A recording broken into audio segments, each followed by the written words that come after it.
A chaotic night at Kroger, shoppers fearing for their lives. The word on the street was he had put a hit on me. So I said, okay, when I seen this on site. James Walker clearly has not been the most truthful in this whole ordeal. Like that, he said, wow, he thought I was reaching. This wasn't Walker versus Brown. This was the state of Indiana versus Brown. What would you do if you know this is a known killer walking up on you? Late last year, my boss forwarded me an email from a woman named Charlene Thompson. The subject line said something along the lines of "Witness recants in Fort Wayne shooting." I didn't know Charlene Thompson, but I knew Mar Brown's name. I heard it and said it almost daily at the end of 2018. This is why. When we heard the successive shots, we knew that, okay, something bad was happening. My cart was right there. As the store had been cleared, People started running. Customers ran from the gunfire in different directions. I'm being advised that there were some witnesses that saw the subject run out of the store. Scary that this can happen literally anywhere when you're shopping at 6 o'clock in the evening with your children. If he would have missed, he would have hit my child. Those were just a few of the clips from our original coverage back in 2018, and you might have heard a familiar voice in there somewhere. It certainly scared us, and it's something I'll never forget. Jim Shevlin has been a radio sportscaster for years here in Fort Wayne. He was also the voice of a certain G League basketball team before they left town.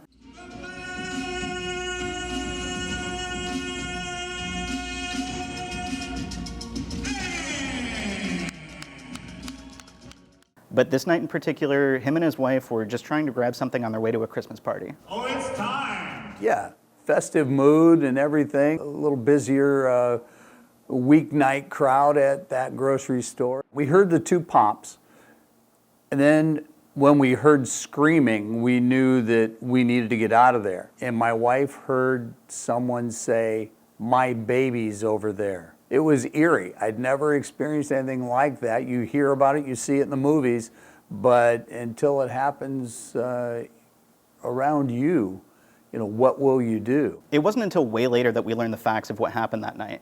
And the facts are, Mar Brown shot another man twice. That man was James Walker. He survived, testified, and afterwards, Brown was sent to prison for 35 years for attempted murder. It seems pretty simple, right? Open and shut, end of story.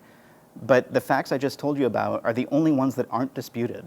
And this is where the video that Charlene Thompson sent us comes in. The guy that shot me and me, we both know the truth, And right now, I went to court to try to help him get out, told the truth. The prosecutors done paid me to lie. Yeah, I'm keeping it real. Because y'all got to understand, at that time, I was mad. The man shot me. I wasn't retaliating and all this and that. They offered me $40,000 to lie on this man. I did that, and then they reneged on me. I went up there, told them that I got shot in the back of the leg, which I got shot in the front of the leg, and we proved that in court. So if I'm telling the truth, now they still not trying to release this man, and that's crazy. And we need to stop right there. The video goes on for about 2 more minutes, but already a lot has happened. Walker lofted a huge claim against the Allen County Prosecutor's Office paying for somebody to testify a certain way. He also admitted to lying on the stand, saying that he was shot from behind, not from the front. I knew if any of those things were true, the fallout could be serious. So I took all of this to IU law professor Jody Madeira. Well, this could actually translate into quite a conundrum. For example, if the state knowingly used false testimony, then this conviction violates due process. That's fundamentally concerning, but from an outside perspective, Professor Madeira said she'd be surprised to find out it was true. It seems outlandish that a prosecutor would knowingly have offered to pay a witness $40,000 for testimony. I mean, that's openly engaging in witness bribery or tampering. That seems almost improbable that that would happen in this type of case. To this day, there's been no proof of any kind of payoff, and we'll get to more on that later. But what about Walker testifying he was shot from a different angle than he really was? Professor Madeira agreed that these were all things that needed answers. So I reached back out to Charlene Thompson and asked her for an interview. She said that her and Mar Brown have been friends since they were kids, and she's now working to help him try and overturn his conviction. Mar has 3 young children who needs him. He's missing out daily on their lives for just defending himself. He has, at the time, a lifetime carry permit for his weapon. He didn't have an illegal gun or anything like that. And in this country, you're allowed to protect yourself. You're allowed to defend yourself. That's what he did, and he's being punished for it. Since going to prison, Mar Brown has tried to appeal his conviction, saying that it was all in self-defense. And that's supported by what Walker is saying now, that he started the whole thing. He's also said that on the record at the hearing, exactly what happened. He's the one that went up to him. He threatened him. He told him he's going to shoot him right now, right here. In another recantation video, we get a better sense of the beef between these two men and what led up to the shooting. Me and Mark Brown was beefing over some cash, and approximately $100,000. He felt I took something from him. I felt he owed me. So me and him got into it about that. The word on the street was he had put a hit on me. So I said, okay, when I seen him, it's on site. Leading up to the shooting, Walker and Brown have these run-ins where guns are flashed and words are exchanged, threats are made, but nothing ultimately happens. And it wasn't just these in-person run-ins. Walker said he told the people around him to pass a message to Brown. I said, man, you tell that Jamaican when I seen this on site, since he wanted to try to put a hit on me. And so I guess he must have delivered the message. That brings us to a hugely pivotal point in the story, the shooting in a crowded grocery store at Christmas time. But I wanted to hear from Walker himself, so I invited him to sit down with us and tell us everything. When we come back, the unreleased security footage showing the moment James Walker is gunned down inside the Clinton Street Kroger. But was he shot from behind? And later we take you inside the walls of the Indiana State Prison to hear the shooter side of the story. This is 21 Alive News. 21 Investigates Shot from Behind continues right now as we sit down with the man who nearly lost his life inside the Clinton Street Kroger. Just to break the ice, I asked him to tell us a little bit about himself first, and I'm not sure what I expected. Well, I'm from Detroit, Michigan. Been on my own since I was like 12, 13 years old. You know, street life, you know, both parents, street people. This is when Walker told me that when Mar Brown shot him, it was only the most recent time he'd been shot. First time I got shot was August 1986. I got shot in the chest, was in the drug house. Dude came, shot me in the chest because we was fighting because he was robbing me. I done been shot in the face, I've been shot in the chest. Well, Mar shot me, it was different because I initiated it. The way Walker sees it, he forced Mar Brown's hand. You can judge for yourself in just a moment when we play you a video provided to 21 Investigates. And while the quality is not ideal, we do want to warn you, you will see a man shot. That man is James Walker, and this is how he described what happened that night. This man tried everything in his business, his power to avoid me. When we was at Burlington's, he avoided me. When we was in the streets and I pulled up on him, he avoided me. You know, when I walked up on him in Kroger's, he avoided me.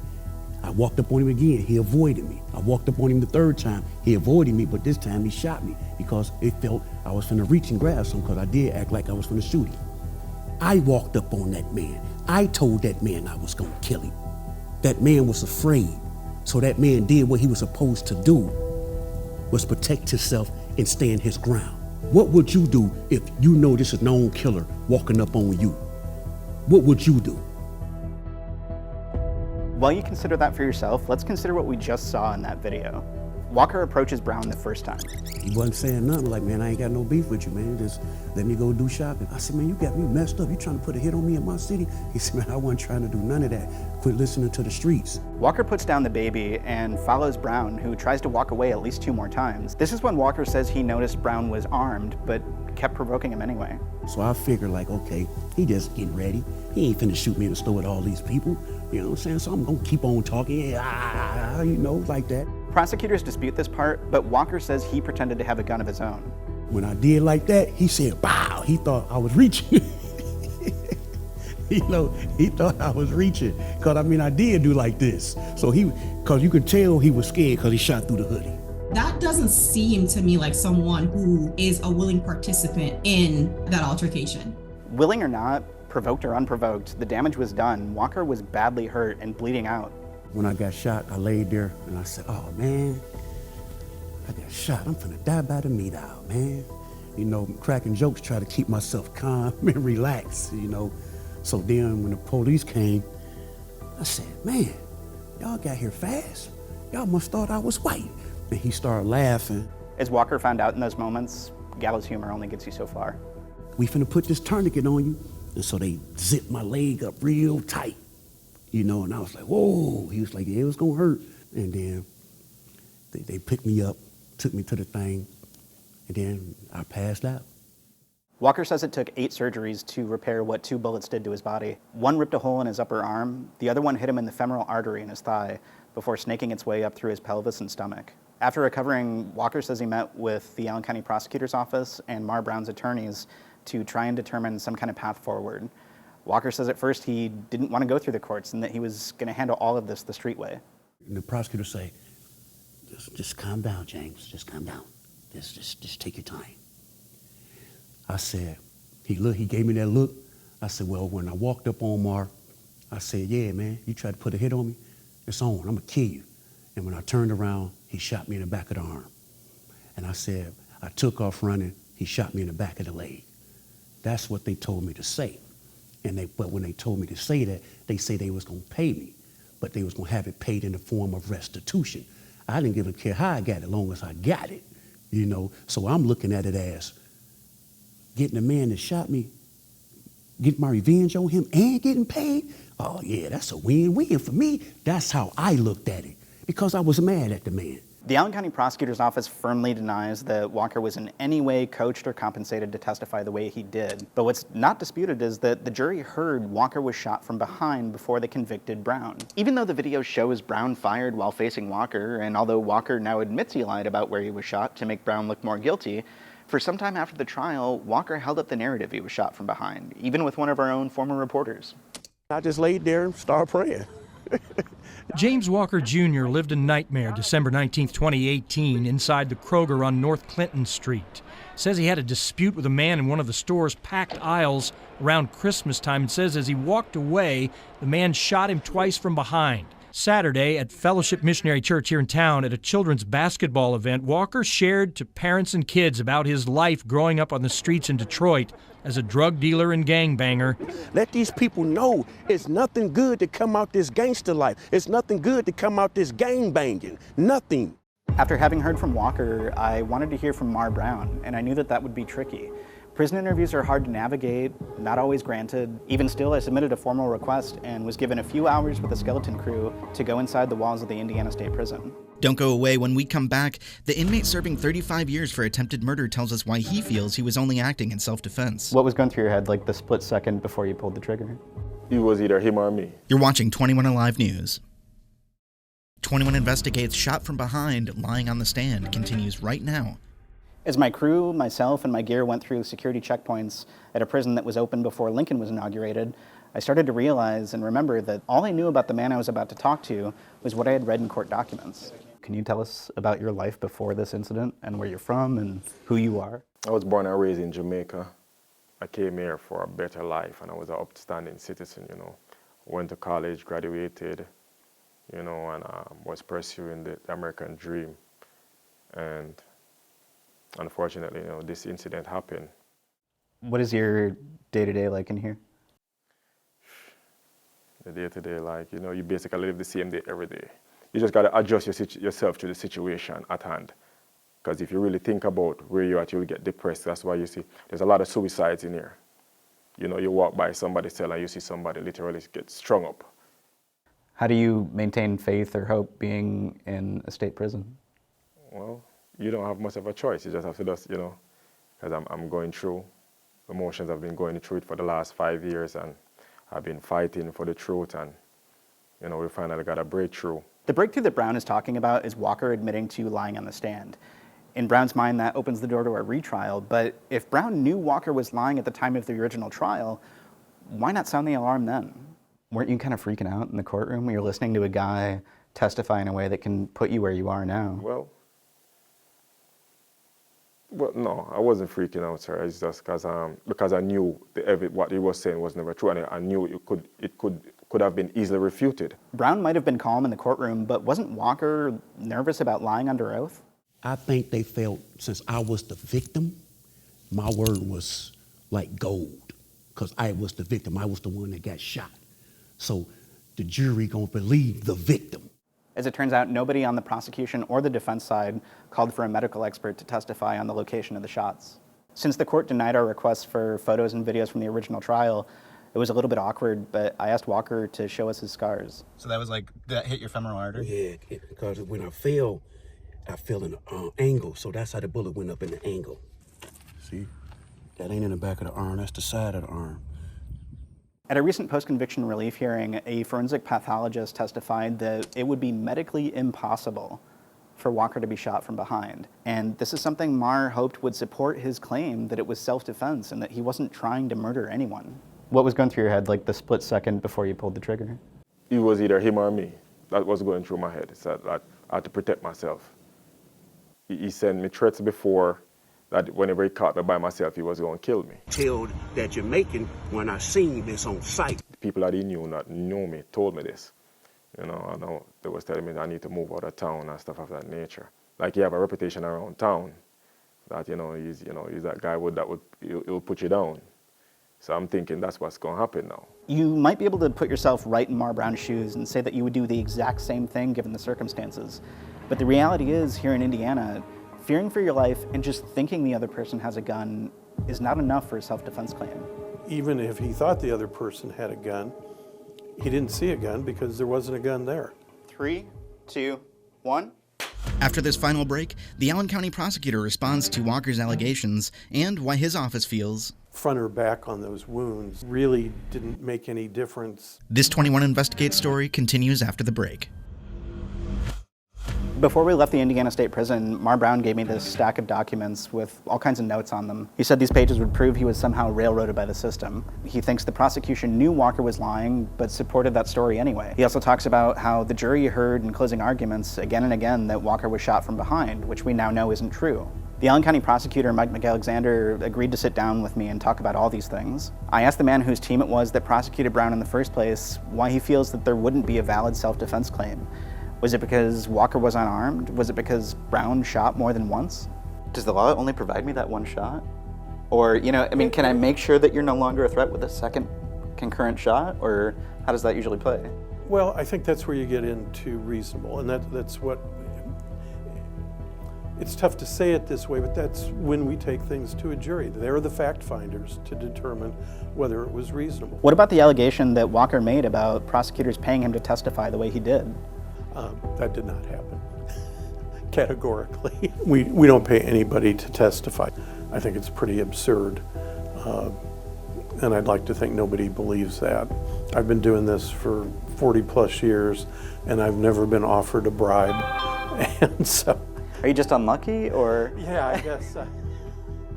What we did find on this is that at one point Walker was awarded $40,000 in lost wages restitution. That was later rescinded when it was found out that Walker wasn't working. And no matter the reason that Walker lied on the stand about where he was shot, the fact is that jurors heard he was shot from behind. James Walker clearly has not been the most truthful in this whole ordeal. So all I can, really speak on are the facts. And the fact is that he did not get shot from behind. If the jurors had heard what truly happened, it probably would have possibly have a different result. I think his main argument was the jury convicted me on a false basis, and the false basis that he says is the location of the shots. And, I think there's an argument to say, yeah, that's true. Well, I think it's more likely to say there was evidence to that. What weight was that given by the jury in determining guilt or innocence? Don't you think it's crucial that if the jury heard that he was shot from behind, that they immediately would take on kind of a prejudice of all of the opposite of self-defense, that this was just one man who wanted to kill another man?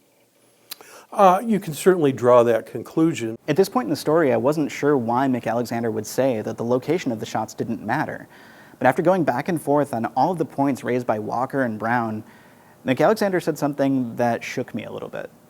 A doctrine that is frequently used if you read court opinions, that yes, there was a mistake made at the trial, or somebody said something they shouldn't have said, or there was a misstatement of the law.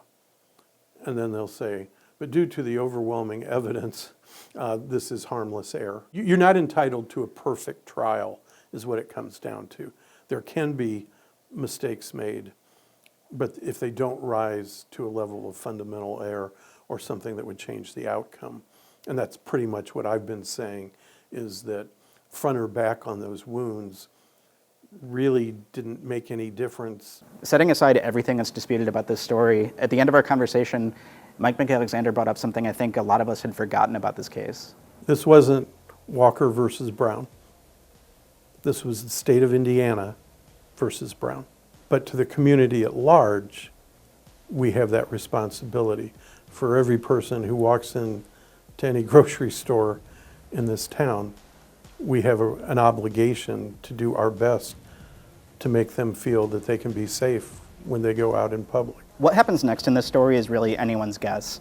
If the Allen County prosecutor is right, Mar Brown doesn't have much of a path towards a retrial or post-conviction relief or anything like that. Just the same though, Mar Brown told me he's going to continue to fight this thing. And I asked him what he would do with his first day of freedom, whether that's next week or 20 years from now. I thought about that a lot every day. So the first thing I would do is I would get something proper to eat, a proper Jamaican meal. What would that be? Oxtail and rice and beans with some plantains, vegetables, and some fried chicken on the side. Maybe with some curry goat. And then I'm gonna get married, I'm gonna get married within probably within the first week of me being released from this place.